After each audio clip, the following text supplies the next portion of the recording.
Hei boksitarid, täna räägime näonaha hooldusest.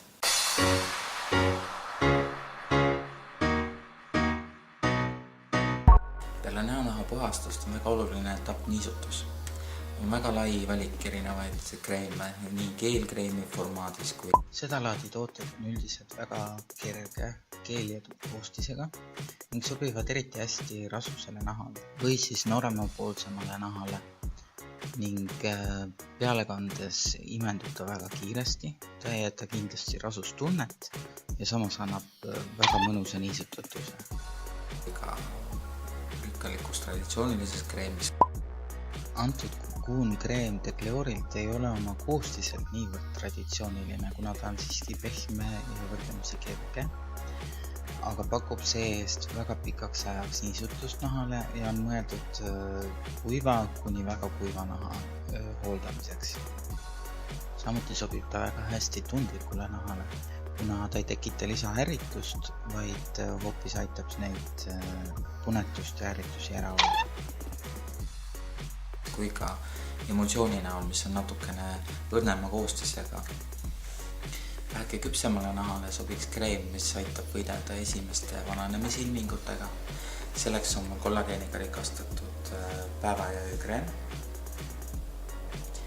Päevase ja öökreemi vahe on see, et päevane kreem imendub kiiremini ja üldjuhul sisaldab SPF kaitset, sest päevasel ajal nahk on päikese käes. On see suvel või talvel ikkagi UV-kiirgused tulevad läbi pilvede ja nahk vajab kaitset nende eest. Öised kreemid on üldiselt rikkalikuma koostisega ja mõjuvad pikemaajaliselt ehk siis öö vältel imenduvad nahka. Kollageen on väga tähtis koostisaine, kuna vananedes nahk hakkab vähem kollageeni tootma, mis põhjustab siis selliste kurrukeste ja kortsude tekkimist. Nahk ei ole enam nii pingul ja on kaotanud oma elastsuse. Lõpetuseks mina kasutan ühte oma lemmik Decleori niisutajat. See on Hydra-Floral Multi-Protection, mis on selline mõnus kergekaaluline niisutav kreem ja annab siis sükse hea tunde 24 tunniks. Sellest tootest oli meil tegelikult lähemalt juttu BB-kreemi videos, nii et ma lisan lingi siia juurde, keda huvitab saab nagu lähemalt selle kohta vaadata.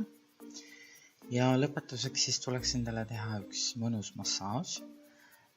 Massaaži tehes kindlasti võidelda siis gravitatsiooni vastu, ehk siis ei maksa nahka allapoole kiskuda, vaid pigem suunaga ülespoole masseerida. Sellega siis ei tule kortsud ka niivõrd varakult. Ma loodan, et see video oli abiks ja kui on soovi veel näha sarnaseid videosid tulevikus, siis anna meil kindlasti kommentaaridesse teada. Vajuta kindlasti telli, et olla esimesena kursis, kui avaldame uue video. Aga seniks järgmise korrani. Tšau!